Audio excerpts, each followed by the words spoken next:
Fort Benton, Montana Territory, September 1896. The wind came down from the northern ranges, carrying the smell of early snow. Ezra Hardin sat on the porch of his trading post, his hands moving with practiced economy as he worked bear grease into the leather of an old moccasin. The wood beneath him was smooth from 20 years of weight, worn into the grain like a prayer said too many times to remember the words. His grandson stood in the doorway, fresh uniform still creased from the quartermaster's press, too clean for what was coming. The boy was 19. Too young, Ezra thought, but then they all were. He had been 16 when he lied his way into the cavalry, and the lie had cost him more than he could have known. Samuel's hands shook as he folded his spare shirt into the canvas rucksack. The tremor was small, but Ezra saw it. He had learned to read the language of fear during the Cheyenne campaigns, had carried that literacy through 3 decades of hard country and harder choices. "You're scared," Ezra said. It was not a question. The boy looked up, something like shame crossing his face before he could hide it. "I am grandfather." "Good. Fear keeps you breathing." Ezra set down the moccasin and reached behind him, his fingers finding the oiled cloth that held the Sharp's rifle. The .50 caliber Buffalo gun was 40 years old, its stock scarred by weather and use, but the action still ran smooth as water over stone. "Come here, son." Samuel crossed the porch and sat on the step beside the old man's chair. Ezra unwrapped the rifle slowly, letting the late afternoon light catch the barrel's dark sheen. "This belonged to my father. Before that, his father carried it on the Oregon Trail." Ezra's voice was low, meant for the space between two people, not for distance. "It killed 3 men, saved 2 lives, and won me your grandmother." From inside the house came the sound of Grace moving through the kitchen, the domestic rhythm of plates and silver that had scored the last 20 years of Ezra's life. She appeared in the doorway, her hair silver now, where it had once been the color of autumn leaves, but her eyes still held that clear green intensity that had first stopped his heart in a church basement in Gunnison. "You're scaring the boy again, Ezra," she said, but there was affection in the reproach. "He needs to know what patience looks like before he sees war." Ezra kept his eyes on the rifle, running his thumb along the receiver. "Before he learns that killing is the easy part." Grace came and stood behind his chair, her hand resting on his shoulder. Even now, the weight of her touch carried a kind of wonder for him, the impossible fact of her choosing to stay. "Tell him," she said quietly. "Tell him how we started." Samuel looked between them, his fear momentarily forgotten in the presence of something larger. "The story you never quite finish about how you met grandmother." Ezra glanced up at Grace. She nodded, that same small gesture of permission she had been giving him for 2 decades. He drew breath, tasting the coming snow on the wind, and began. "It was winter, 1876. Colorado Territory was barely a state, and I was barely holding on to 160 acres of frozen dirt that everyone said would kill me before spring." He paused, choosing his words with the care of a man who knew their weight. "I had 6 weeks to find a wife or lose everything I had built, and your grandmother had 6 hours to live when I found her." The sun touched the western peaks, painting them the color of old blood. Samuel settled onto the step, his packing forgotten. Grace's hand tightened on Ezra's shoulder. "You want to know about courage, boy. Real courage." Ezra looked at his grandson, seeing in the young face an echo of his own fear at the same age. "Then let me tell you about a woman who had every reason to hate men who chose to trust one anyway. Let me tell you about the winter that taught me that the strongest thing a man can do is wait." He lifted the Sharps, feeling its familiar weight. "It was 30 winters ago. The territory was still wild enough to eat you if you made a mistake, and I was about to make the biggest mistake of my life." The light failed slowly, the way it does in mountain country. Grace brought out the lamp and settled into her own chair, her hands finding the knitting that was never quite finished.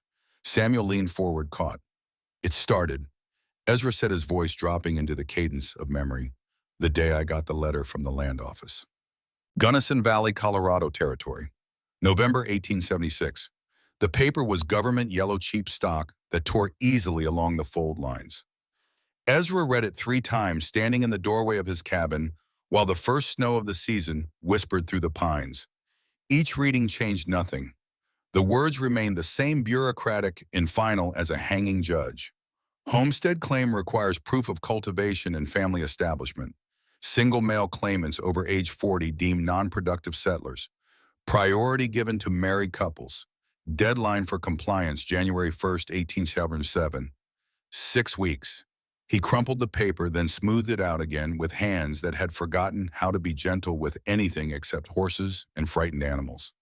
The signature at the bottom was illegible. Some clerk in Denver, who had never broken his back turning sage into farmland, who had never spent 5 winters alone with only the wind for company. Ezra looked out at the valley. His valley earned through sweat and stubbornness and the kind of loneliness that settles into your bones like rheumatism. The cabin sat in a natural bowl, sheltered by the eastern ridge from the worst of the winter storms. Crystal Creek ran year-round through the southern meadow, fed by springs that never froze. It was the only reliable water for 20 miles in any direction, and everyone knew it, especially Clayton Voss. The sun was breaking through the cloud cover, throwing long shadows across the snow. Ezra could see his trap lines from here, 40 beaver sets running up the creek drainage. At $3 a pelt, a good winter could bring $200. Enough for supplies, enough to keep breathing until spring. Not enough to buy a wife. He laughed, the sound bitter in the thin air. The last woman who had called this place home was buried on the rise above the creek under a cairn of riverstone that had taken him 2 days to build. Running Deer. Her Ute name had been longer, something that meant water over smooth rocks. But Deer was what he had called her. She had been dead 5 years, and he had not spoken to a woman with anything approaching tenderness since. The cabin smelled of wood smoke and coffee grounds, underlaid with the funk of drying pelts and gun oil. Masculine smells. Solitary smells. He had a rope bed in the corner, table he had adzed from a cottonwood log, 2 chairs that had come over the pass on a mule, a cast iron stove that radiated heat like the sun, shelves lined with tins of beans and flower boxes of ammunition, the leather-bound Shakespeare his mother had given him before the typhoid took her. It was a life. Not much of one, but his. And Clayton Voss wanted it. Ezra had known this day would come. Land in the high country was too valuable, water rights too precious for a single man to hold them against the pressure of expansion. Clayton owned the Double V Ranch, 3,000 acres of prime grassland that would be worthless come summer without access to year-round water. Crystal Creek was that water. The legal path was clear. File a counterclaim. Bribe the right judge. Wait for some technicality to invalidate the original homestead. The letter in Ezra's hand was that technicality. He needed a wife. The problem was simple and insurmountable. There were perhaps 40 women in Gunnison, and he knew the circumstances of everyone. Most were married. The widows were either too old, too young, or already spoken for. The soiled doves who worked the saloons were disqualified by profession, at least in the eyes of the land office. That left one option he had been avoiding for 2 years: town. Ezra hated town the way some men hate cities or crowds or the ocean. It was not a rational thing, not something he could explain to people who found comfort in proximity to their own kind. For him, the press of buildings and the noise of commerce and the necessity of small talk created a kind of claustrophobia that made his trigger finger itch. But he needed to go to town. He pulled on his heavy coat, the one lined with rabbit fur that Running Deer had sewn for him in their second winter together. It still smelled faintly of the sage smoke she had used to cure the hides.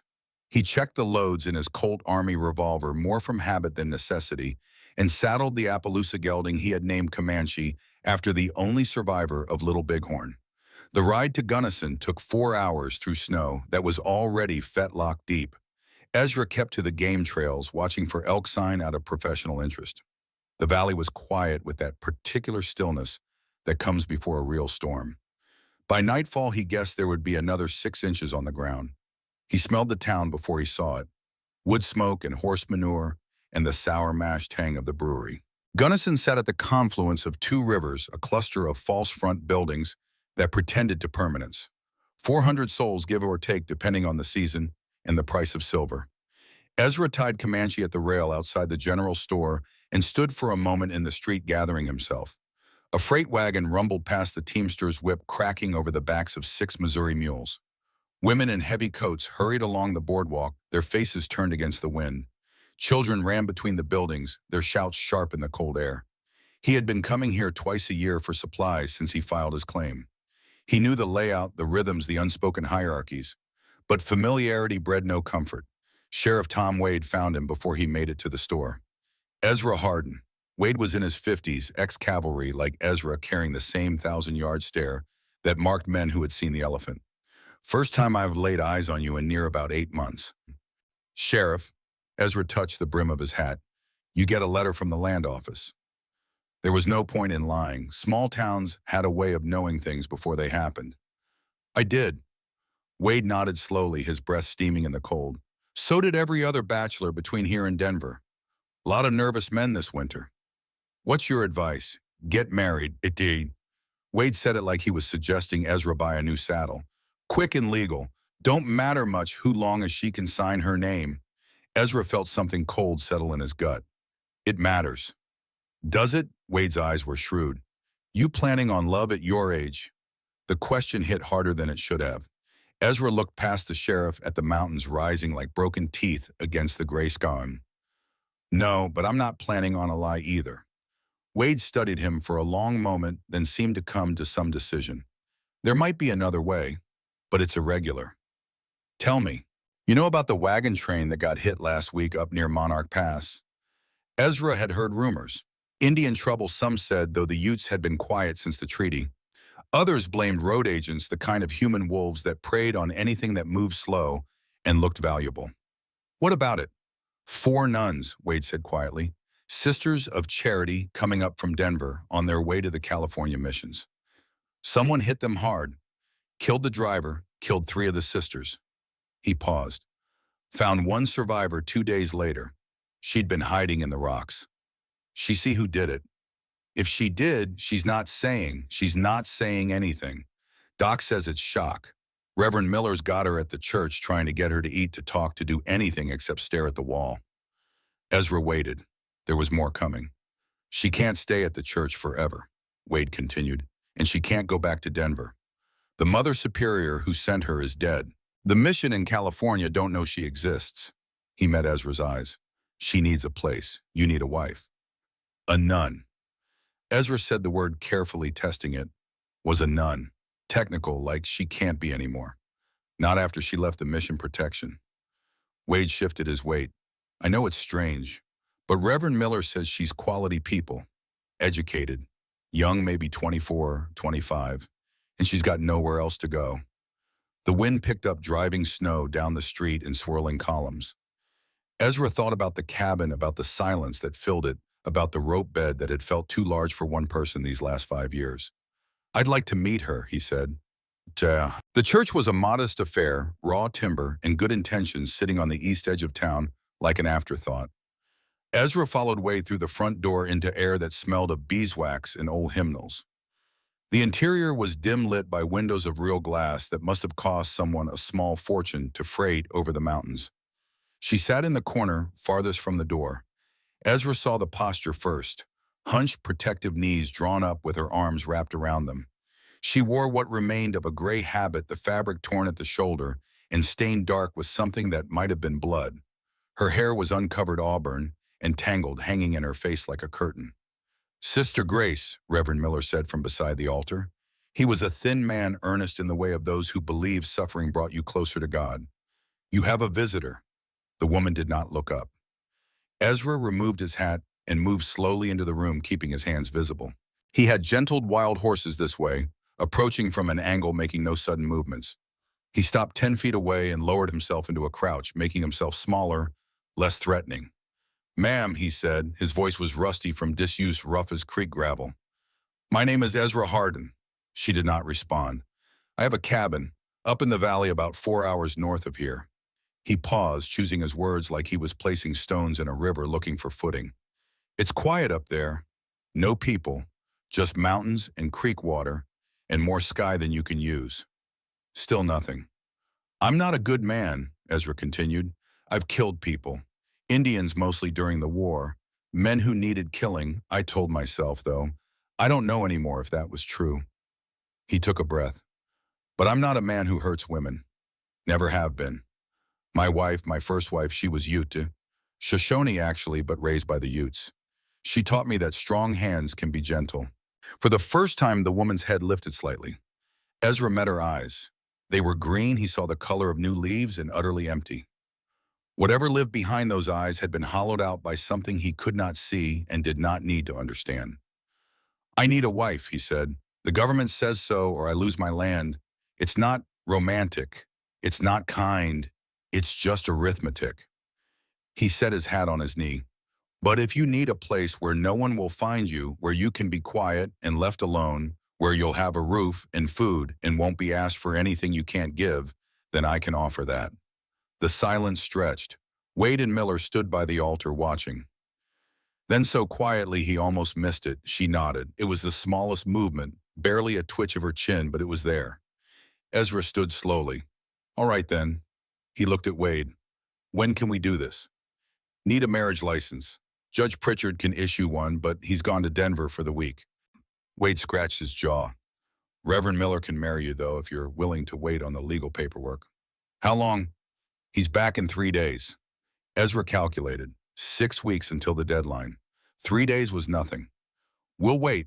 He turned back to the woman, to Grace. She was watching him now, her eyes still empty but focused. Tracking him like prey, tracks a predator looking for the moment when teeth show. I'll get a room at the boarding house, Ezra said. Come back in 3 days. That give you time to think on this, decide if you want to go through with it. Grace's lips moved. No sound came out, but he could read the shape of the words. Thank you. Ezra nodded once and left the church, Wade following him out into the snow. You know what you're doing? The sheriff asked. No, Ezra said honestly. But then I never have. So 3 days passed like a hell breath. Ezra stayed at Mrs. McKay's boarding house, a situation that cost him $2 and most of his patience. The room was clean but small, the walls thin enough that he could hear every cough and footstep in the building. He lay awake the first night, listening to the sounds of the town, the distant piano from the saloon, the bark of bongs, the wind rattling the shutters. He thought about Grace, about the emptiness in her eyes, about the way she had flinched when Miller moved too quickly near her. Something had happened on that wagon. Something worse than simple robbery. On the second day, he saw Clayton Voss in the street. Clayton was 48, well-dressed in the manner of a man who wanted you to know he had money. His coat was wool store-bought, the kind that came from Chicago or further east. He wore leather gloves and a silver watch chain, and when he smiled, his teeth showed white and even. Hardin, Clayton said, stopping Ezra outside the land office. Heard you were in town. Unusual for you. Business, Ezra said. Land business. Private business. Clayton's smile widened. Everything's private until it's not. Word is you're looking to get married. That true, Ezra said nothing. Because if you're having trouble finding a woman willing to live in that icebox you call a ranch, I could maybe help.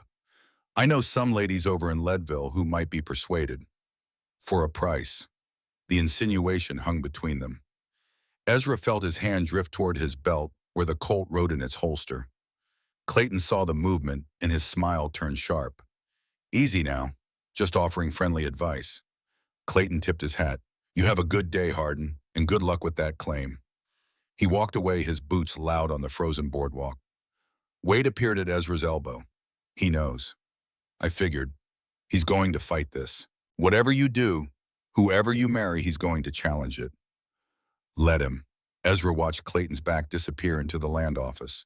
I've dealt with worse than Clayton Voss. Have you, Wade's voice carried doubt. Clayton owns Judge Pritchard, owns half the town council.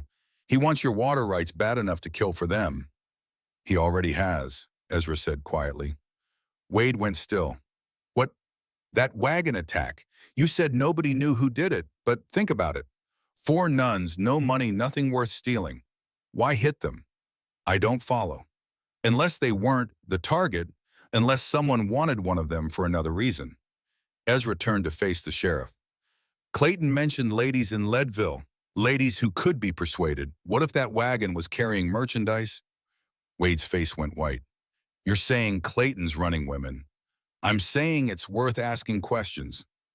Ezra started walking toward the boarding house, starting with what Grace saw. On the 3rd day, Judge Pritchard returned.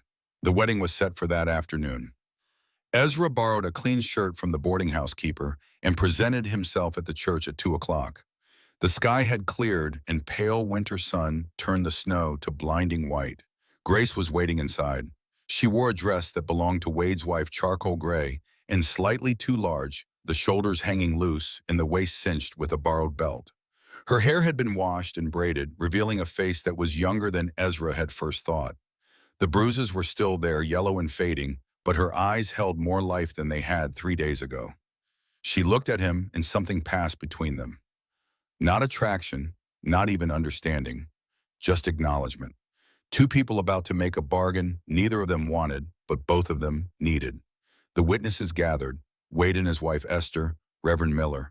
A clerk from the land office named Finch there to witness the legality. Mrs. McKay from the boarding house, her presence ensuring the story would spread through town before nightfall. Miller opened his Bible. The pages were worn, marked with use and weather. He cleared his throat and began the ceremony, his voice thin in the empty church. Dearly beloved, we are gathered here in the sight of God to join this man and this woman in holy matrimony. Ezra barely heard the words. He kept his eyes on Grace, watching for signs of panic, ready to call the whole thing off if she asked. But she stood straight, her hands clasped in front of her, her face composed. Miller worked through the vows with bureaucratic efficiency. There was no poetry here, no celebration, just the mechanics of contract law wrapped in the language of Scripture. Do you, Ezra Hardin, take this woman to be your lawfully wedded wife? I do. His voice came out rougher than he intended. And do you, Grace Whitfield, take this man to be your lawfully wedded husband? Grace's lips parted. For a moment, Ezra thought she would run. Then so quietly he almost missed it, she spoke. I do. The words were hoarse, barely more than breath, but they were there. Ezra produced the ring he had bought from the jeweler that morning. It was simple gold, heavy and warm from his pocket. He took Grace's left hand, feeling her tremble, and slid the ring onto her finger. It was too large. She would need to have it sized. I now pronounce you man and wife, Miller said, and closed his Bible with a sound like a door shutting. There was no kiss. Ezra knew better than to try. He simply nodded to Grace and she nodded back. They signed the papers. Ezra's signature was blocky and certain. Grace's wavered, the pen shaking in her hand, but she got through it. Finch witnessed and stamped the document with the official seal. Congratulations, Wade said, but there was no joy in it. You're legal now. Outside, the wagon waited. Ezra had borrowed it from Wade along with a team of horses gentle enough not to spook. He helped Grace climb up to the seat, careful not to touch her more than necessary, and took his place beside her. The ride north was silent.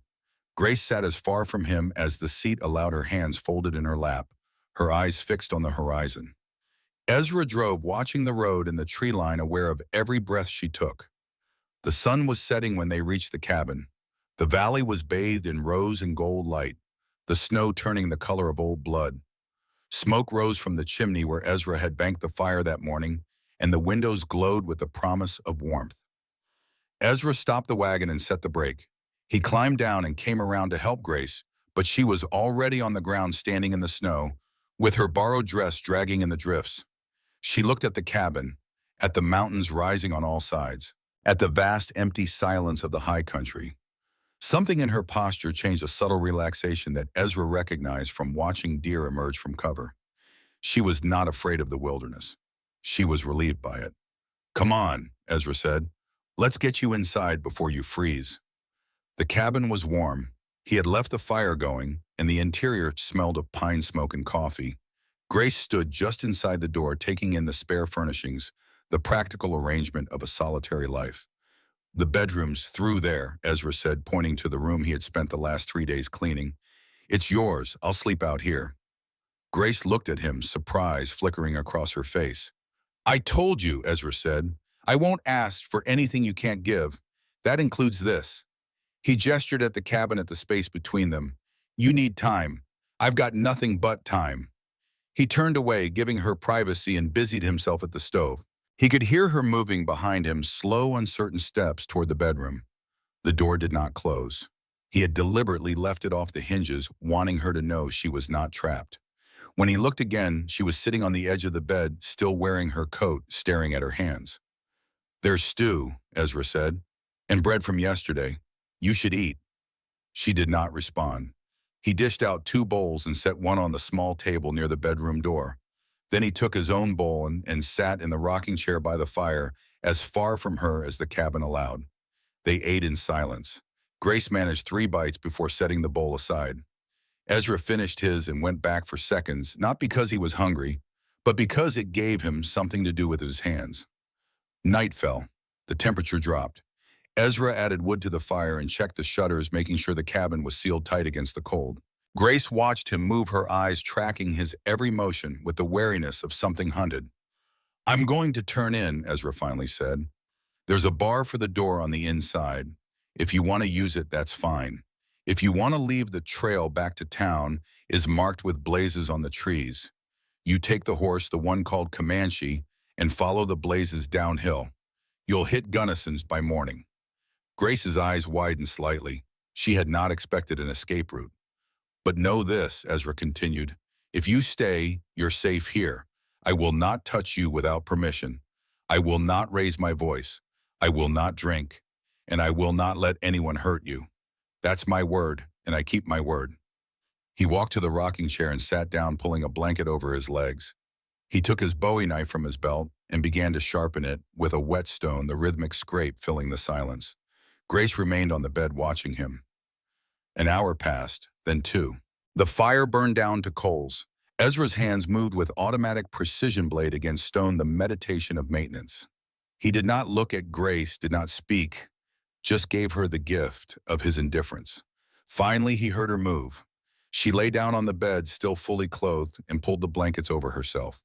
Her breathing changed, deepening into something like sleep. Ezra kept sharpening his knife. Outside, the wind rose, battering the cabin walls. A wolf called from somewhere up the valley, the sound lonely and wild. Ezra thought about the letter in his pocket, about the 6 weeks he had left, about the bargain he had made with a woman who could barely speak. He thought about Clayton Voss and the land office, and the water rights that would determine whether he kept breathing or starved. But mostly he thought about the woman in his bed, the way she had looked at the mountains like they were salvation, the emptiness in her eyes that he recognized because he had seen it in his own reflection. He had promised her safety. Now he had to deliver it. The knife was sharp enough to shave with when he finally set it aside. He banked the fire and settled deeper into the chair, the Colt within easy reach, his ears tuned to every sound. Grace slept fitfully, crying out once in the deep night, a sound of pure terror that brought Ezra to his feet with his gun drawn. But she did not wake. She thrashed under the blankets, fighting something he could not see, until exhaustion pulled her back under. Ezra stood in the doorway watching her, waiting, ready to retreat if she woke and saw him. But she slept on, and eventually he returned to his chair. The night passed slowly. Dawn came gray and cold, filtering through the shutters and bars of pale light. Ezra heard Grace wake, heard her sit up in bed. He kept his back to the bedroom door, giving her privacy. "Morning," he said to the fire. "There's coffee on the stove. Help yourself." He heard her move, slow and careful, her bare feet on the wood floor. A pause, then the sound of her pouring coffee, the clink of the tin cup against the pot. Ezra turned. She stood by the stove, cup in both hands, hair hanging loose around her face. In the morning light, he could see the full extent of her bruises, purple and yellow along her jaw, finger marks on her wrists, the torn shoulder of her dress revealing scratches that looked like they came from fingernails. His jaw tightened. Whoever had done this, they had hurt her badly. Grace noticed his attention and pulled her dress closed over the scratches. Her eyes dropped to the floor. "I'm going to check the trap lines," Ezra said, keeping his voice level. "Be gone 3, maybe 4 hours. There's bread and preserves in the larder. Meat in the coal box? You make yourself at home." He pulled on his coat and hat, took his rifle from above the door, and stepped out into the cold. The snow was fresh and unmarked, the valley perfect in its isolation. He did not look back at the cabin. He gave her space, and time, and silence. It was all he had to offer. The first week passed in careful circles, 2 people learning the shape of sharing space without touching. Ezra rose before dawn each day, building the fire back to life and setting coffee on to boil before Grace woke. He would be gone by the time she emerged from the bedroom, off checking his trap lines or hunting elk in the high meadows, leaving her the gift of solitude. She moved through the cabin like a ghost, touching nothing that was not necessary, eating little, speaking not at all. But Ezra noticed small changes. The way she stood by the window, watching the mountains. The way her shoulders relaxed incrementally when she heard his approach, recognizing the cadence of his footsteps. The way she no longer flinched quite so violently when he entered a room. Progress measured in fractions. On the 10th day, Ezra made a decision. He found Grace by the well struggling with the bucket. The rope had frozen to the windlass overnight, and her hands, soft from convent life, could not manage the ice-crusted hemp.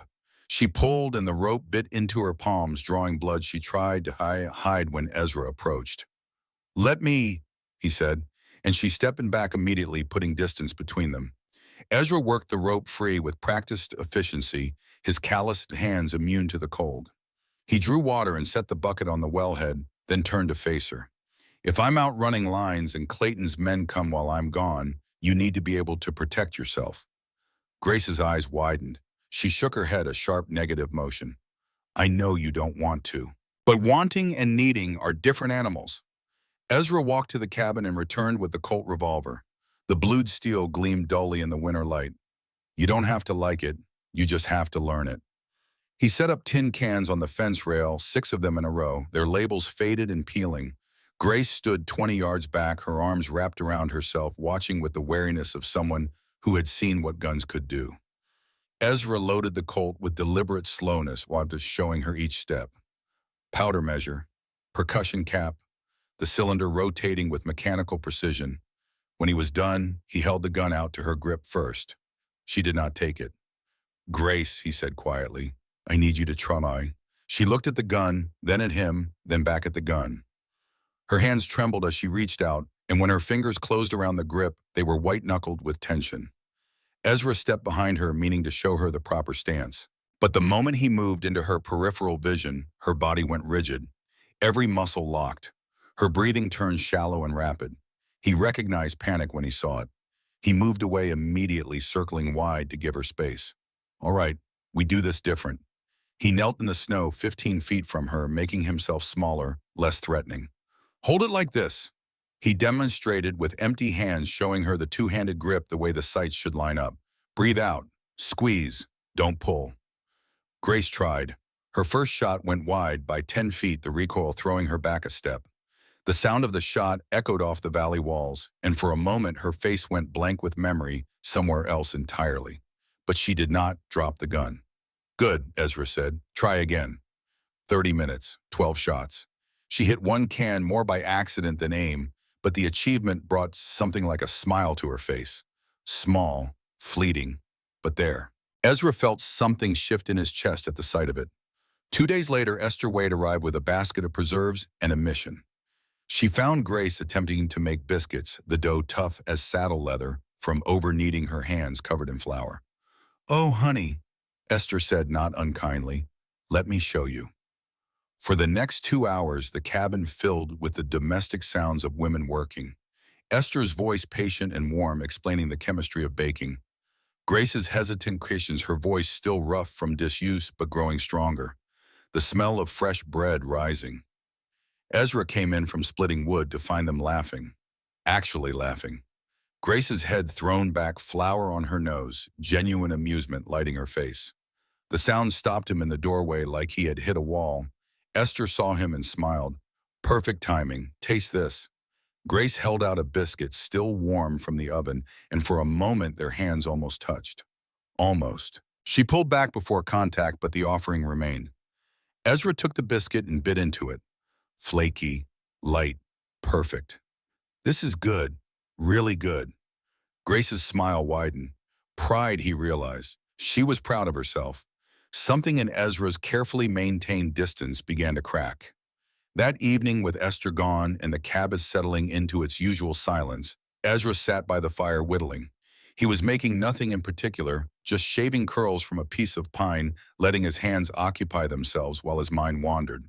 Grace sat across from him, mending a tear in his spare shirt with stitches so small they were almost invisible. "Where did you learn to read?" Her voice startled him. It was the first question she had asked that was not about survival or necessity. Ezra looked up from his whittling. "My mother. She was a school teacher before she married my father. From Massachusetts originally. Said a man who couldn't read was only half free." "Is she still alive?" No, typhoid took her when I was 15. He paused, the knife still in his hands. My father took it hard, started drinking. I left home not long after, lied about my age and joined the cavalry. Grace's needle stopped moving. How old were you? I'm 16. She looked at him differently, then seeing past the weathered face and gray-shot beard to the boy who had run from grief into war. That's very young. So were you, when your parents died. She flinched.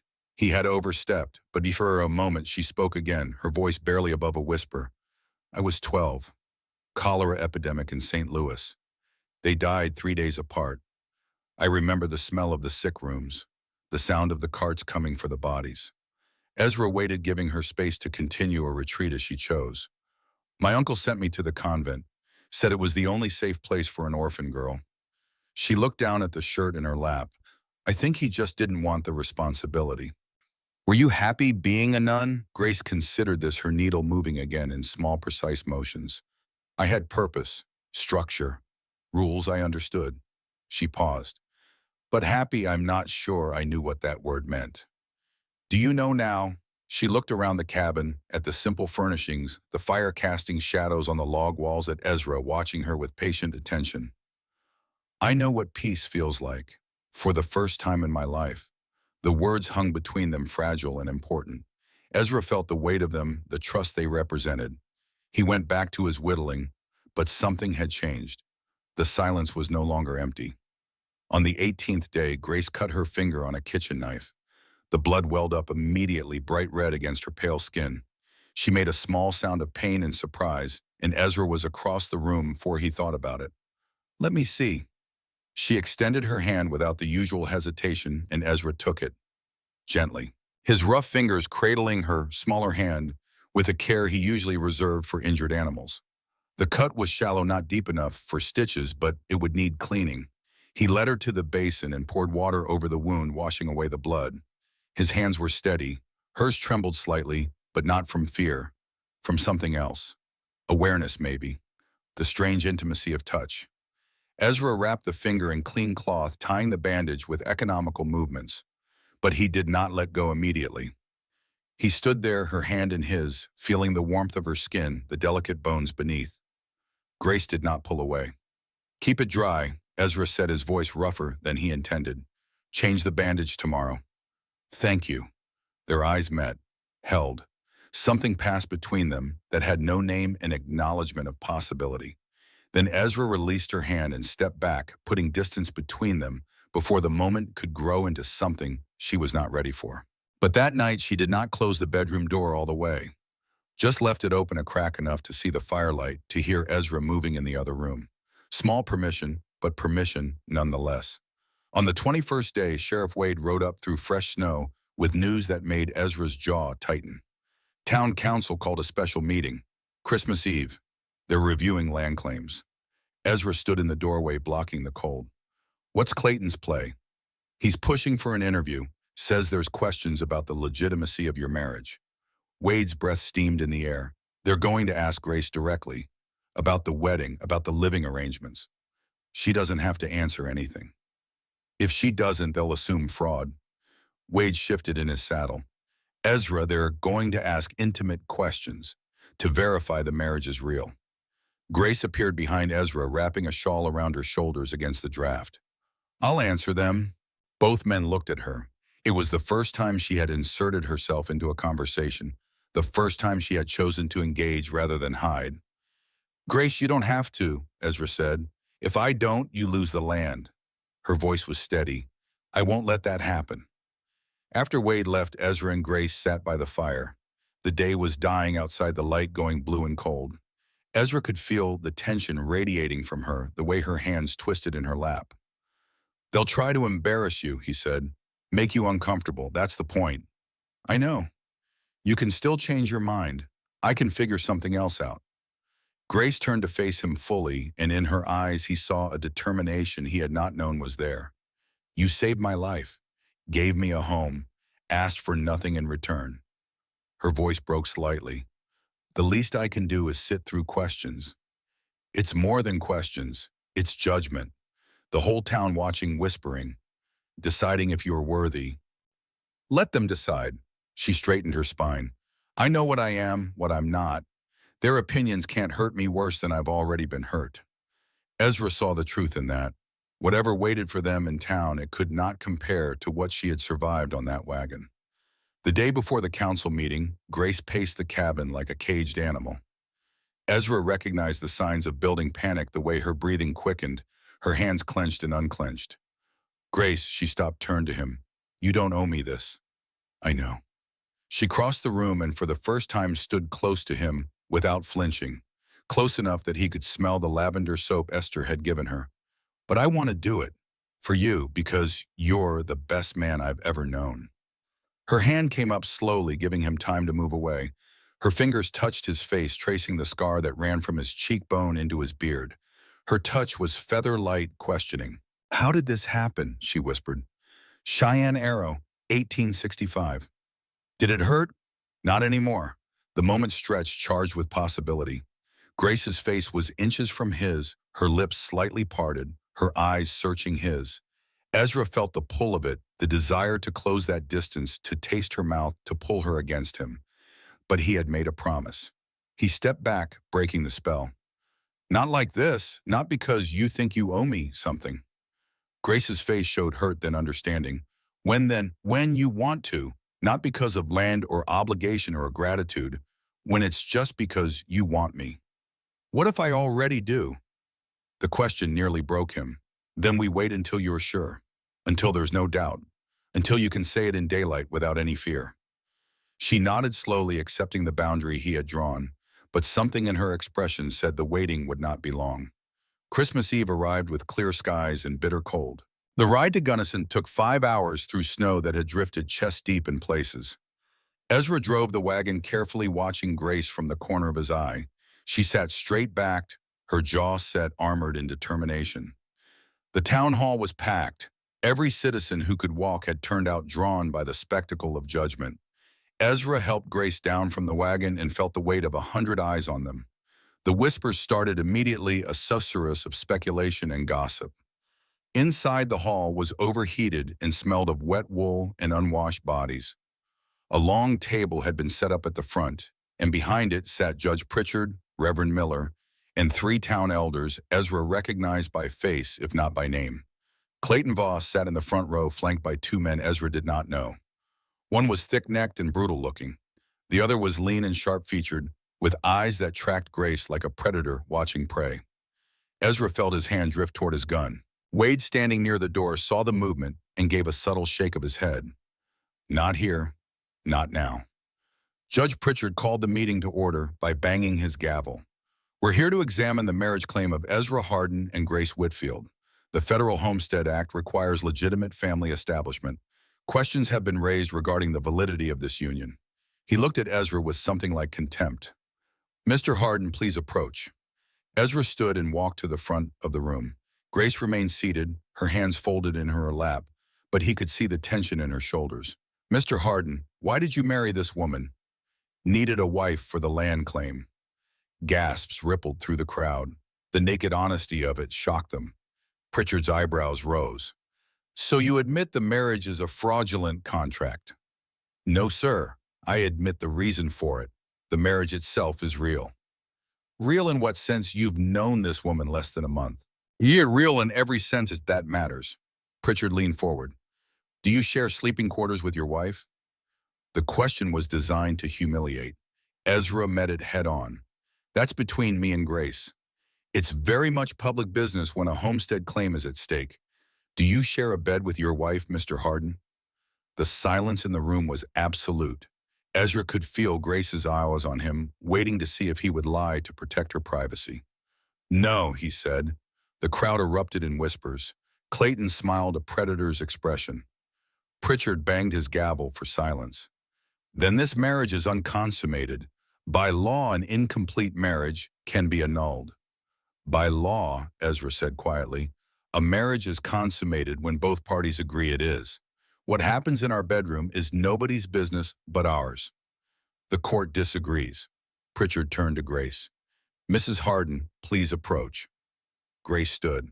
She walked to the front with her head high And Ezra saw something in her bearing that had not been there a month ago. Strength, steel. Mrs. Harden, you took vows of chastity before God. How can you claim to be a wife? I renounced my vows when I married. Did you receive dispensation from the church? No. Then in the eyes of the church, you remain bound by those vows. This marriage is sacrilege. Grace's hands clenched at her sides. Then the church can judge me. You're here to judge the law. Pritchard's face darkened. Do you love your husband, Mrs. Harden? Grace turned and looked at Ezra. He saw the calculation in her eyes, the weighing of truth against necessity. When she spoke, her voice was clear. Yes. Yet you don't share his bed. Why is that? The question hung like a blade. Grace's face went pale, but she did not look away from Pritchard. Because I'm not ready. Not ready? You've been married 3 weeks. What are you waiting for? And there it was. The trap Pritchard had been building toward.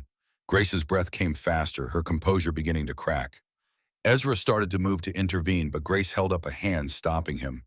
Then she did something that would echo through the territory for years to come. She turned to face the crowd. You want to know why I don't sleep in my husband's bed? Her voice was shaking, but growing stronger with each word. I'll tell you why. The room went silent. Every eye was on her. 3 weeks ago, I was tied to a wagon wheel. 8 men stood around me. They touched me, grabbed me, tore my clothes. Her voice cracked but did not break. They killed my sisters, shot them like animals.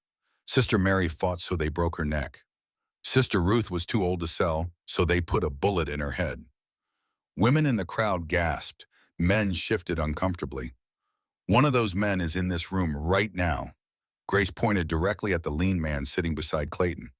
That's Pike. I remember his eyes. I remember his hands.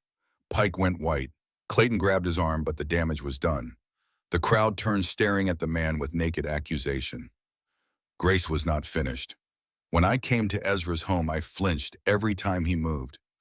I waited for him to take what he paid for, what he had every legal right to demand.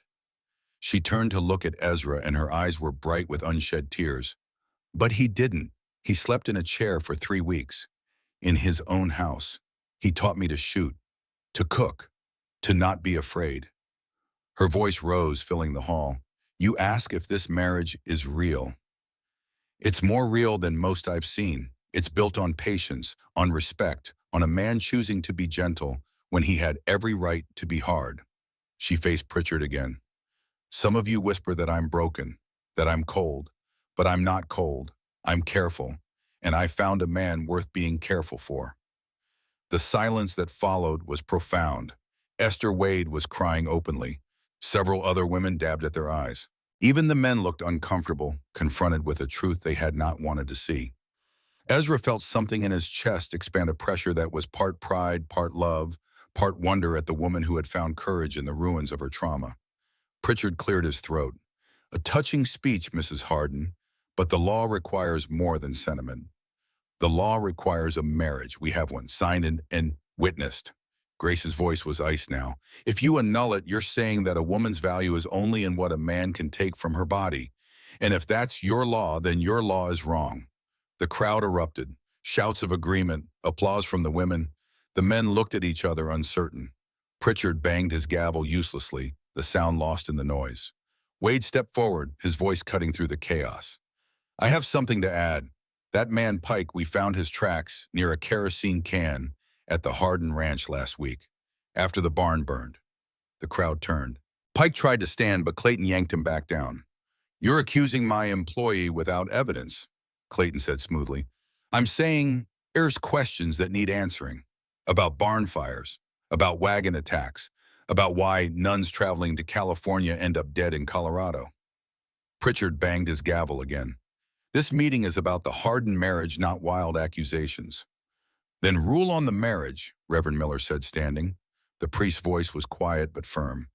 I married them, in good faith, before God and witnesses. If you annul it, you're saying my authority means nothing. Pritchard looked around the room, reading the mood. The crowd was turning against him. Even the town elders were whispering among themselves, clearly uncomfortable. Fine, Pritchard said. The council finds no grounds for immediate annulment. However, there will be a final inspection on January 15th. If the marriage has not been properly established by then, the claim will be void. He banged the gavel. Dismissed. The crowd began to disperse, but the damage was done. People looked at Grace with new eyes, respect, sympathy. The women clustered around her offering support. The men avoided Pike like he carried plague. Clayton pulled Pike toward the door, his face thunderous. As he passed Ezra, he leaned close. This isn't over. 2 hours later, riding home through darkness, Ezra saw the glow on the horizon. Orange, flickering, too bright to be a campfire. No, he saw. The word came out like a prayer. He whipped the horses into a run, the wagon bouncing over frozen ruts. Grace gripped the seat, her face white in the moonlight. They crested the final rise and saw it. The barn was burning. Flames climbed 30 feet into the black sky, illuminating the valley in hellish light. The horses inside were screaming high-pitched sounds of animal terror. Ezra did not stop the wagon. He jumped from the moving seat and hit the ground running. Ezra! Grace's scream followed him. The heat hit him like a physical blow. Smoke choked the air, thick and black and poisonous. He could see 2 horses had already broken free, running wild in the snow. But Comanche was still inside, trapped by a fallen beam. Ezra pulled his coat over his mouth and plunged into the inferno. The world became smoke and flame and roaring heat. He could not see, could barely breathe. He moved by memory, knowing where the stalls were, where Comanche would be. His lungs burned. His eyes streamed. There. The Appaloosa was down, pinned by a burning timber. The horse's eyes rolled white with terror foam on its lips. Ezra grabbed the beam, felt the fire sear his palms, lifted with every ounce of strength. The beam shifted, not enough. Another pair of hands appeared beside his, smaller, weaker. But there. Grace, get out! Ezra roared. Not without you. She pulled her face twisted with effort. Together they lifted. The beam rose. Comanche scrambled free and bolted for the door. Ezra shoved Grace after the horse, then turned to follow. The roof gave way. A section of burning timber crashed down, missing Ezra by inches but blocking his exit. He turned, looking for another way out, and saw nothing but fire. The smoke was so thick he could not see his own hands. Grace's voice cut through the roar. Ezra, this way! He followed, the sound crawling Mao, the heat blistering his skin. Grace's hand found his small and strong, pulling him toward fresher air.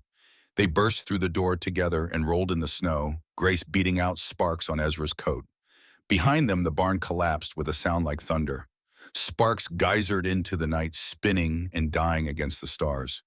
They lay in the snow, coughing, gasping alive. Ezra turned his head and looked at Grace.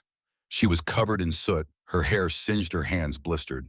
She looked back at him, and despite everything, she smiled. We're even now, she said. The barn burned through the night. By morning, it was nothing but ash and charred timber. Wade arrived with the sunrise, his face grim. Found this. He held up a kerosene can, hidden in the brush 50 yards out, still wet. Pike, Ezra said. Probably, but proving it is another matter. Grace stood looking at the ruins, wrapped in a blanket. He's trying to force us out, make it impossible to stay. He's going to fail, Ezra said. The days that followed were a blur of hard work. They built a temporary shelter for the horses, using salvaged timber and canvas. Grace worked beside Ezra, learning to swing a hammer, to saw a straight line, to measure twice and cut once. Her hands blistered and bled, but she did not complain. Ezra watched her transform. The frightened woman from the church was gone, replaced by someone harder. Capable. When she looked at him now, there was no fear in her eyes, only determination. On January 2nd, they rebuilt. On January 5th, Clayton came with an offer. $500 for the land. Sign it over, leave Colorado, and this all ends. Ezra stood in the doorway, Grace beside him. No. The barn fire was a warning. Next time it'll be the cabin, with her inside. Ezra's hand moved toward his gun. Clayton saw it and smiled. Go ahead, shoot me. Wade will hang you and the land goes to me anyway. Get off my property. Clayton tipped his hat. January 15th, Hardin. That inspection. I've got insurance. After he left, Grace turned to Ezra. What did he mean, insurance? I don't know, but it's nothing good. On January 8th, Grace made a decision. She found Ezra by the creek checking the new fish trap he had built. The sun was bright, the snow glittering like crushed diamonds. She stood on the bank watching him work. "I'm destroying your life," she said. Ezra looked up. "What? If I wasn't here, you'd keep the land. You could find someone else. Someone who isn't broken." He straightened, water dripping from his hands. "You're not broken. I can't give you what they want, what the inspection needs. I've tried to be brave, but I can't. Grace." He climbed the bank and stood before her. "The land is dirt and water. You're the reason it matters." He paused, choosing words carefully. "I don't want anyone else. I want you. Safe, happy, healing. Everything else can burn." She looked at him, this man who had given her everything and asked for nothing, and felt something shift inside her. Not fear giving way, but fear being joined by something stronger. Love. On January 10th, they sat by the fire as the sun set. Ezra was reading, Grace was mending. The domestic quiet was broken by her voice. "Tell me about running deer." Ezra closed his book. "Why? I want to know the woman you loved." So he told her about meeting deer at a Ute village trading beaver pelts for supplies, about how she had laughed at his terrible attempts to speak her language, about the 6 years they had together building a life in the mountains, about the smallpox that took her while he was away checking trap lines. "She taught me that strong hands can be gentle," he finished, "that patience is its own kind of strength." Grace set down her mending and moved to sit beside him on the bench, not touching, but close. "You're still gentle." "Trying to be." She rested her head on his shoulder, tentative, ready to pull away if he tensed. He did not. He sat perfectly still, barely breathing, letting her set the pace. "Is this okay?" she whispered. "Yes." They stayed like that as the fire burned down to coals. Grace's breathing slowed, deepened. She was falling asleep against him, her weight warm and trusting. Ezra did not move. He sat until his legs went numb, until the fire was nothing but embers protecting her rest. On January 12th, Grace came to him in the darkness. He woke to her standing beside his chair, silhouetted against the banked fire. She wore her nightgown, her hair loose around her shoulders. "Grace, I want to try." Her voice was steady. "I'm not sure I can, but I trust you enough to try my." Ezra stood slowly. "Are you certain?" "No, but I'm certain of you." He took her hand and led her to the bedroom. They moved slowly, giving fear time to surface and be faced. Grace trembled but did not flee. When the moment came, there was pain, and she gasped, but she did not ask him to stop. After, she cried, not from trauma, but from release. The barrier between them was gone, and in its place was something fragile and new. "I love you, Grace," Ezra said into her hair. "I love you, Ezra." She turned in his arms. "Whatever happens now, I'm yours. Completely." They slept tangled together, two damaged people who had found wholeness in each other. The next morning, January 13th, Sheriff Wade arrived with news that turned Ezra's blood to ice. "Pritchard issued a warrant for your arrest." "On what charge?" "Murder, Indian civilians, 1865. Wade's face was grim. "Pike testified. Says he saw you kill women and children during a Cheyenne raid. Clayton produced evidence. Scalps allegedly from your cabin." "That's horseshit, and you know it." "I know, but the warrant's legal. I have to bring you in." Grace came to the door. "No, they'll kill him." "The hearing's tomorrow, January 15th, same day as the land inspection." Wade looked between them. "Clayton planned this. He wants Ezra in jail, unable to defend the claim." Ezra's mind raced. If he ran, he lost the land. If he stayed, he faced a rigged court. Either way, Clayton won. Unless they could prove Pike was lying. "Give me until morning," Ezra said. "I'll come in peaceful, but I need tonight." Wade hesitated, then nodded. "Dawn, no later." After he left, Ezra and Grace stood in the doorway watching the sun climb over the eastern peaks. The valley was beautiful in the morning light, golden and pure. "We fight," Grace said, "together, whatever it takes." Ezra pulled her close, breathing in the scent of her hair, memorizing the feel of her against him. Tomorrow would bring judgment. Tonight they had each other. It would have to be enough. Dawn came cold and merciless. Ezra stood on the porch, watching the eastern sky turn from black to gray to pale blue, knowing that somewhere in that brightening world, A trap was being set for him. Clayton had moved his pieces with patience, and now the board was arranged for checkmate. A murder charge, a rigged court, a deadline that would expire while Ezra sat in a jail cell unable to defend what he had built. Grace appeared beside him, wrapped in a blanket against the morning chill. She said nothing, just stood close enough that their shoulders touched. The contact was still new enough to feel like a gift, precious and fragile. "We need a confession," she said finally. "From Pike, something Wade can use." Ezra had been thinking the same thing through the sleepless night. Pike won't talk, not with Clayton holding his leash. Then we cut the leash. Grace turned to face him, and in the morning light, he saw the determination that had replaced the fear in her eyes. "I can make him talk." "How odding, by giving him what he wanted, Miwain." The word hit Ezra like a fist. "Absolutely not. It's the only way. You heard Wade. They need evidence. Pike confessing to the wagon attack, to the barn fire, to Clayton's orders. That's evidence. I won't use you as bait." "You're not using me. I'm offering." She gripped his arm, her fingers strong despite their small size. "Ezra, if you go to jail today, Clayton wins. He gets the land, and he gets me. Because I won't survive out here alone, and we both know it." The truth of it was undeniable. Grace had grown stronger, learned skills, found courage. But she was not ready for the brutality of a Colorado winter without protection. She would freeze, or starve, or worse. "There has to be another way," Ezra said. But even as he spoke, he knew there was not. Grace's hand moved to his face, the gesture familiar, now intimate. "I trust you. And Wade.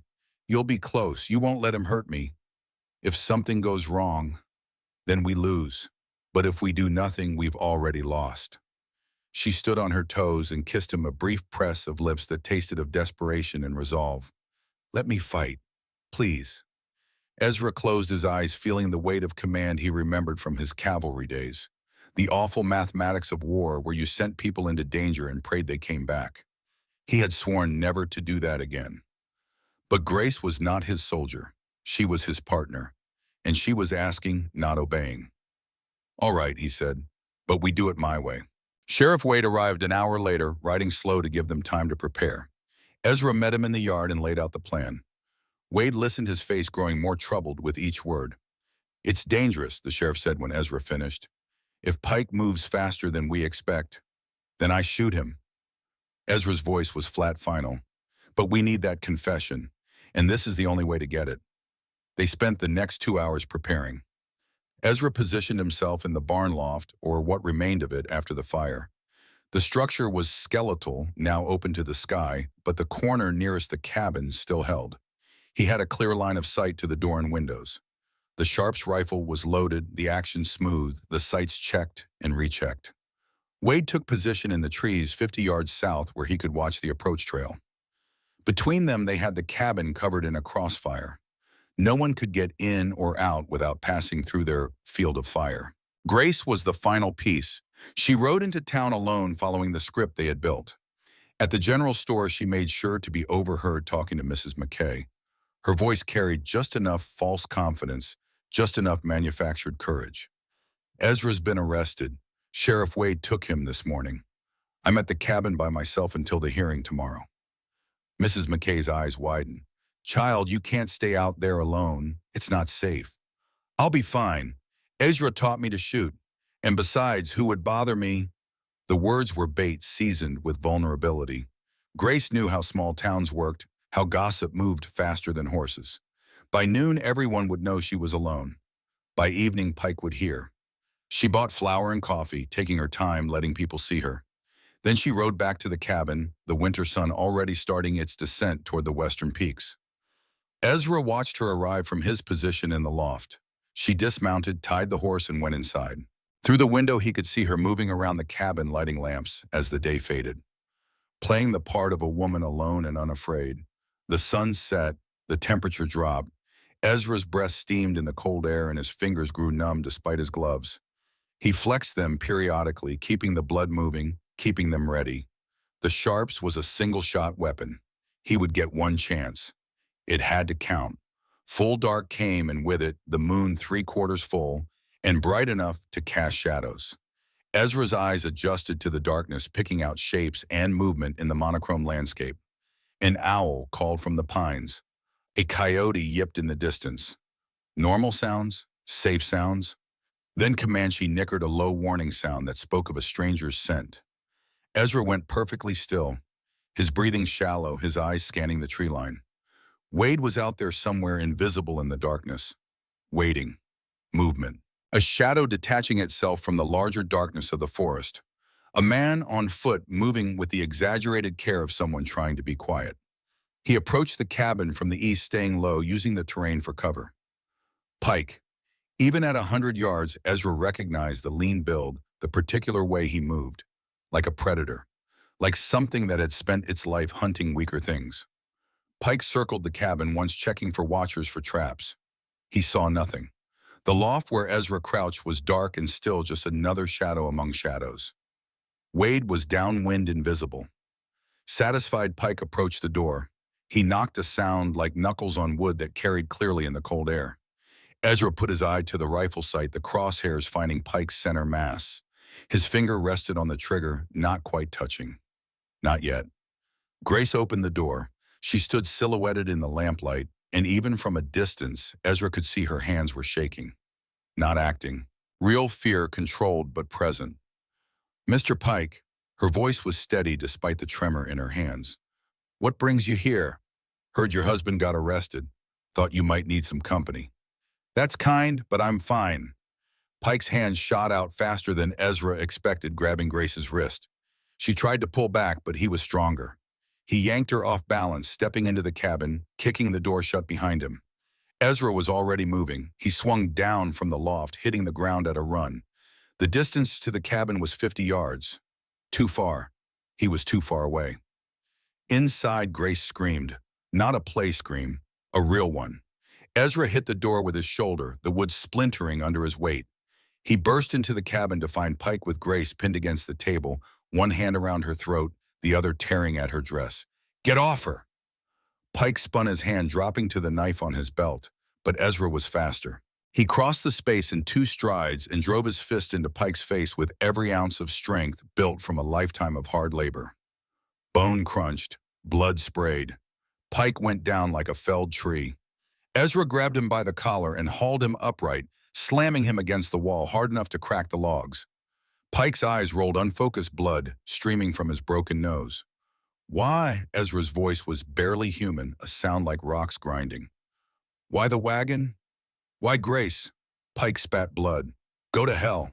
Ezra hit him again. And again. His fists were pistons, mechanical and merciless. Pike's face became a mask of blood, his protests weakening to moans. Ezra, stop! Grace's voice cut through the red haze. We need him talking, not dead. The words penetrated. Ezra stepped back, breathing hard, his knuckles split and bleeding. Pike slumped against the wall, held upright only by Ezra's grip on his shirt. Wade appeared in the doorway, his revolver drawn. He took in the scene and holstered the weapon. Jesus, Ezra. He talked yet. Not yet. Wade pulled out a pair of iron handcuffs. But he will. They cuffed Pike to a chair, his arms wrenched behind his back. Grace brought water and cloth, washing the blood from his face with clinical efficiency. When his eyes focused again, he found 3 people staring at him with varying degrees of anger. Start talking, Wade said, or I let Ezra finish what he started. Pike's eyes darted between them, calculating odds, looking for escape, finding none. What do you want to know? The wagon. Who ordered the attack? Silence. Ezra took a step forward. Pike flinched. Clayton. The name came out in a rush. Clayton Voss ordered it. Paid $200 per woman. Said they were going to a brothel in Denver. High-class place. Nuns brought a premium because they were clean. Grace made a small sound, a gasp of horror. Wade's face went stone still. Why Grace specifically? She wasn't specific. We were supposed to take all of them, young ones especially. Pike's voice gained a kind of desperate momentum, the words spilling out faster. But the old ones fought. Sister Ruth bit Bull's hand clean through, so he shot her. Sister Mary tried to run. We caught her. And you killed her. Not me, that was Wyatt. I just watched. The distinction seemed important to him, a line he had not crossed even as he participated in atrocity. What about the driver, the soldiers? They fought. We had to defend ourselves. Pike seemed to believe this, to have convinced himself that murder in service of kidnapping was somehow justified. The barn fire, that was you too. A nod. Clayton's orders, said to make it impossible for Hardin to stay. Burn him out. Wade pulled out a notebook, writing quickly, and the scalps, the ones Clayton produced as evidence. Planted, Clayton bought them from a trapper in Leadville. Said they were Cheyenne, taken in '65. I put them in Hardin's barn before we burned it. The confession came easier now, each word a betrayal that bought Pike distance from the noose. He talked for 30 minutes, naming names, describing crimes, laying out the architecture of Clayton's corruption in detail that made Grace's face go pale. When he finally stopped, Wade closed his notebook. That's enough. Pike, you're under arrest for murder, attempted murder, arson, kidnapping, and trafficking. I want a deal. I testify against Clayton, you reduce my sentence. We'll see what the judge says. Wade looked at Ezra. You all right? Ezra was staring at his hands, at the blood on his knuckles. That was not all his own. He felt hollow, scraped clean by rage and its aftermath. I'm fine. But he was not fine. He had come within seconds of beating a man to death. Had wanted to. Still wanted to. The violence in him, the capacity for it, was a wolf that never quite slept. Grace's hand found his, small, warm, anchoring him to something beyond the red. It's over, she said softly. We won. But it was not over. Not yet. The next morning, January 15th, brought a cold dawn and a reckoning. The entire town turned out for the hearing, not because they cared about justice, though some did, but because the spectacle was too rich to miss.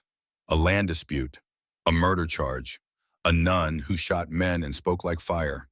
It was better than theater. The town hall was packed beyond capacity, people standing in the aisles and crowding the doorway. Judge Pritchard sat behind the bench, flanked by two nervous-looking clerks. Clayton Voss sat at the prosecution table, his lawyer beside him, both men projecting an aura of confidence that wavered when Wade brought Ezra in through the side door. Ezra was not in chains. Wade had made that clear. He was appearing voluntarily, though the warrant gave him no choice. Grace sat in the front row, her hands folded in her lap, her face composed. Pritchard banged his gavel. This hearing will come to order. We are here to address charges of murder against Ezra Hardin and to conduct the final inspection of his homestead claim. Your Honor, Wade said, standing, I have new evidence relevant to both matters. Clayton's lawyer rose. Objection. This hearing is about Mr. Hardin's alleged crimes, not... It's about the truth, Wade said flatly, and I aim to present it. Pritchard looked uncomfortable. He had been paid to deliver a certain verdict, but the crowd was watching, and the mood in the room was dangerous. Proceed. Wade called Pike to the stand. The man who shuffled to the witness chair bore little resemblance to the predator who had attacked Grace. His face was a ruin of bruises and swelling. His nose clearly broken, his eyes blackened. He moved like an old man, each step an effort. Wade did not waste time. State your name for the record. James Pike. And your occupation? I work for Clayton Voss, ranch hand. Is that all you do for Mr. Voss? Pike glanced at Clayton, who was staring at him with naked murder in his eyes. Pike swallowed. No.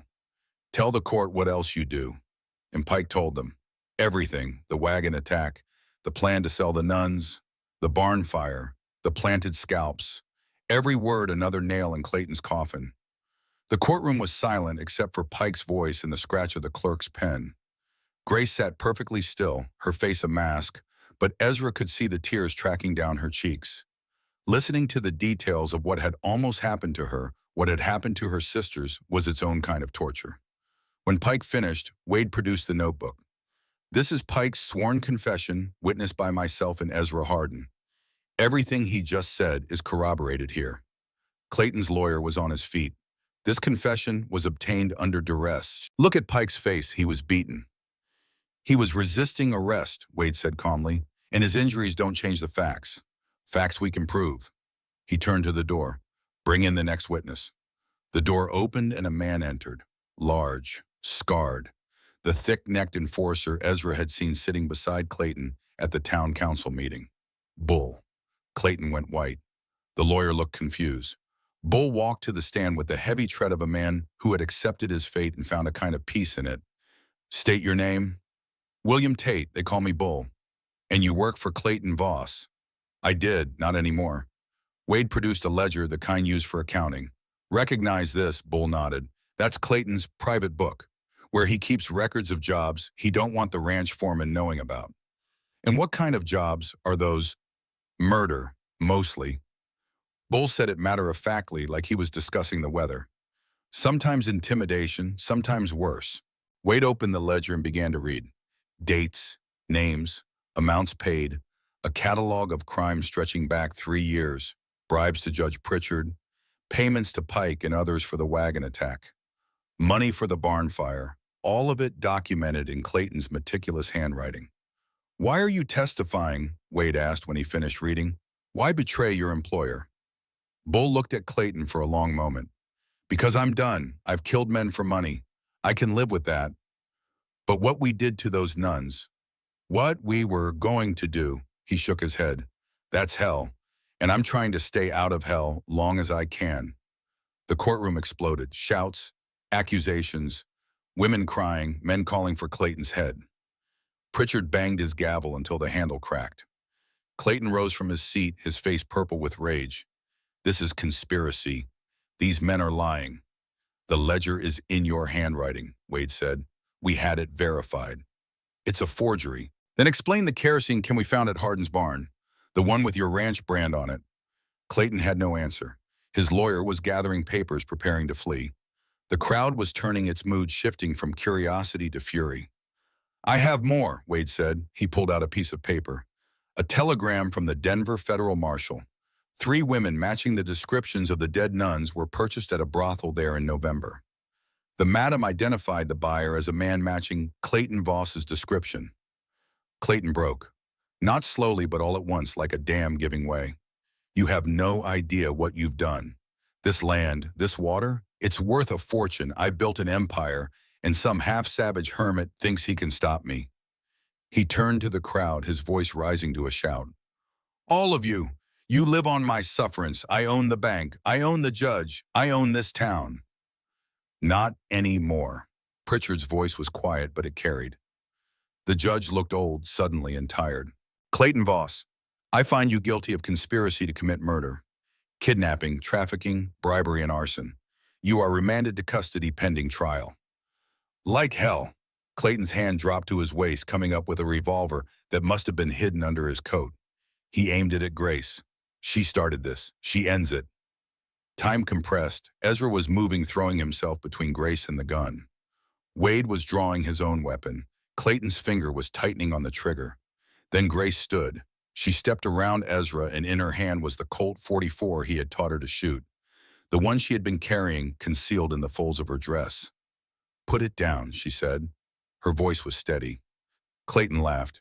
You won't shoot. You're a nun. You can't even... Grace pulled the trigger. The shot was impossibly loud in the enclosed space.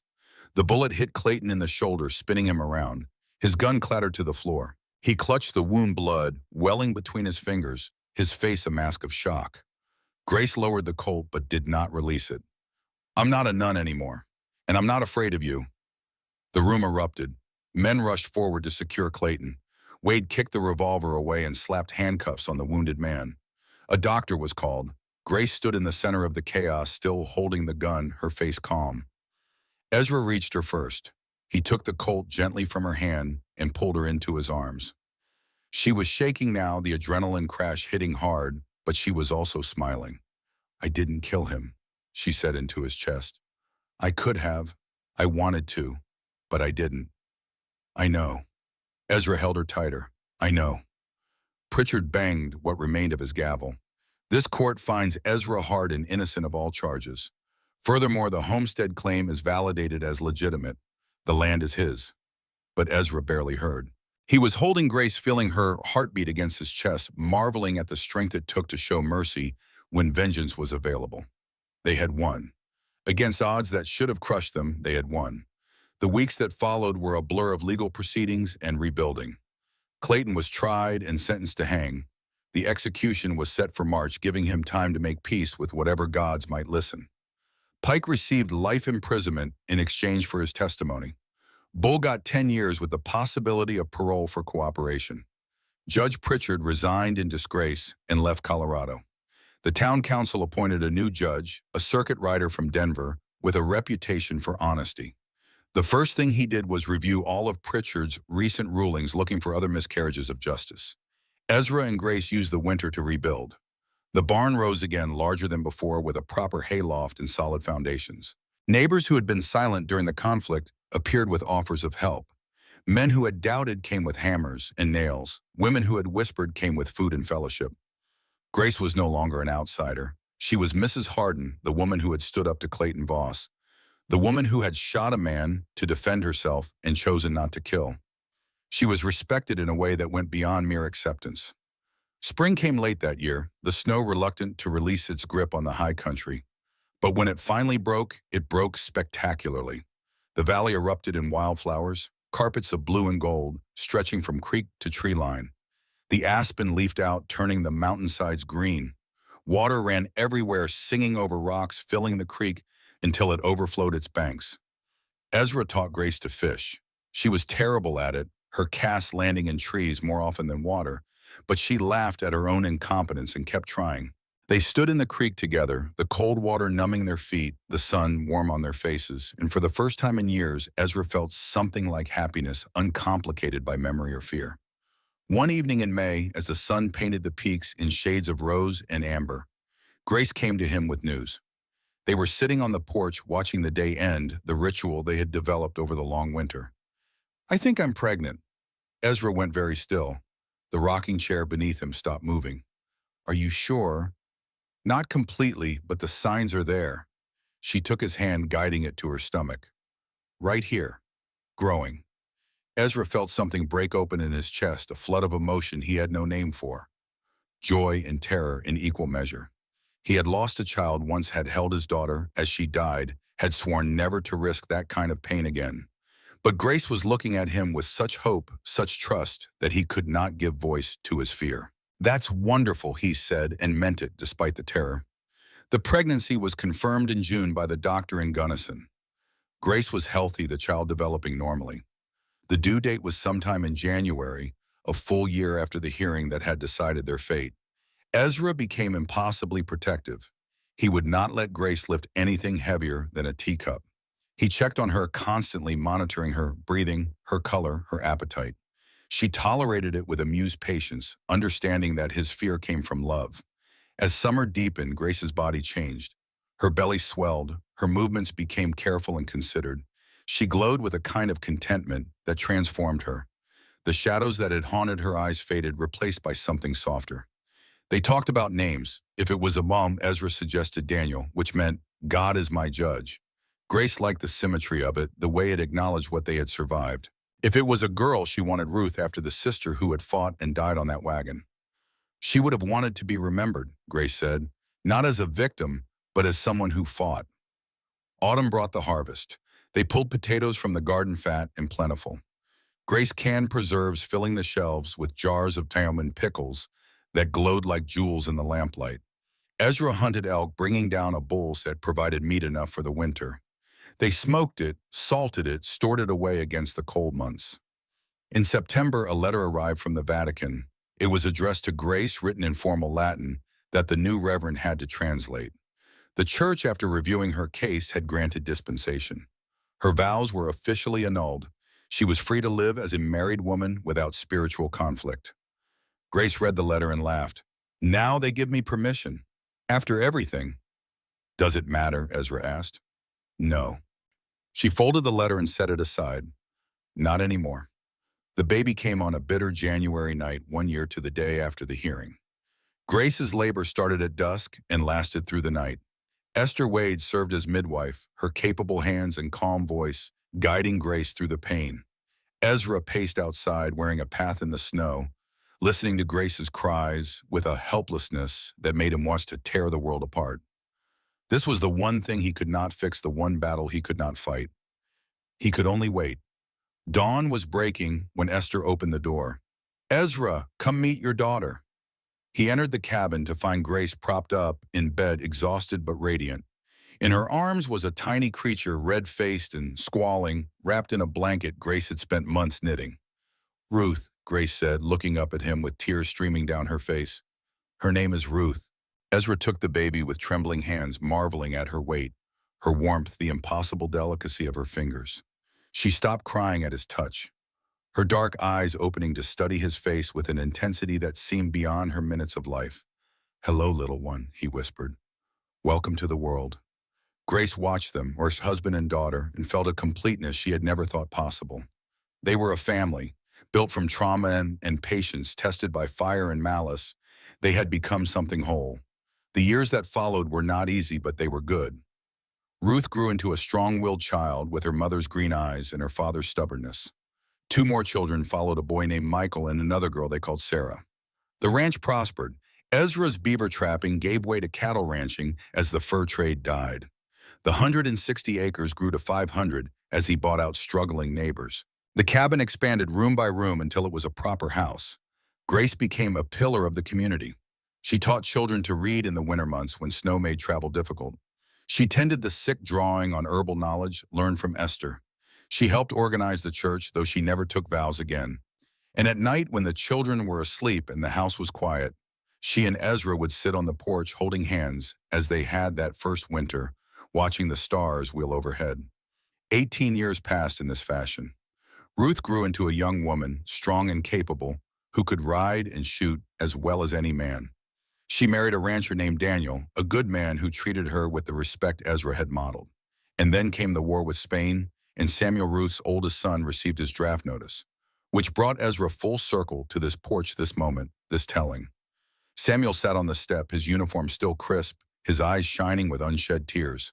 The story had taken hours to tell, the sun crossing the sky from east to west as Ezra spoke. "So grandmother shot a man," Samuel said. "Actually shot him. In the shoulder, non-fatal." Grace's voice came from the doorway. She was 68 now, her hair silver, her face lined, but her eyes still held that clear green intensity. "Though I wanted to kill him, still do sometimes in my heart." "But you didn't." "No." She came and sat beside Ezra, her hand finding his automatically. "Because your grandfather taught me that the hardest thing a person can do is choose mercy when they have the power to choose vengeance." Samuel looked between them, seeing past the age to the young people they had been. "Is that what you want me to remember when I go to war?" Ezra picked up the Sharp's rifle, the weight familiar as breath. "I want you to remember that courage is not about being unafraid. It's about being terrified and moving forward anyway." He handed the rifle to Samuel. "Your grandmother was the bravest person I ever knew, not because she could shoot, because she could choose not to." Grace added the Colt revolver, the one she had carried that day in court. "And I want you to remember that strength is not about forcing your will on others. It's about protecting those who can't protect themselves." "Will I come back?" Samuel's voice cracked on the question. "From the war?" "I don't know," Ezra said honestly. "No one does. But I know you're a Hardin, and Hardins survive." The family gathered for Samuel's departure. Ruth and Daniel, their other children, neighbors, who had become friends. They stood in the yard of the ranch house as the afternoon light turned golden, watching as Samuel loaded his pack onto the wagon that would take him to the train. Ruth hugged her son fiercely, whispering prayers and advice in equal measure. Daniel shook his hand man to man, no words necessary. The younger children clung to him, not fully understanding, but sensing the finality of goodbye. Finally, Samuel came to Ezra and Grace. He stood before them, this boy-turned-man, and rendered a salute that would have made a drill sergeant proud. Ezra returned it, then pulled him into an embrace. "Come home," he said into Samuel's ear. "Whatever it takes, you come home." Grace held him next, this grandchild who carried forward at all their hopes. "You write to us every week, even if it's just one line. We need to know you're breathing." "I will, grandmother. I promise." The wagon pulled away, Samuel's face visible in the back until distance made him a speck, then nothing. The family stood in the yard watching until the dust settled and the road was empty. That evening, Ezra and Grace sat on the porch as the sun set behind the mountains. The same mountains they had watched together for 20 years. The same sky, the same wind carrying the scent of pine and coming snow. "Do you think he'll make it?" Grace asked. "I think he has a chance. More than most." Ezra squeezed her hand. We gave him what we could. The rest is up to him. They sat in silence, two old people bound by history and love and the strange miracle of survival.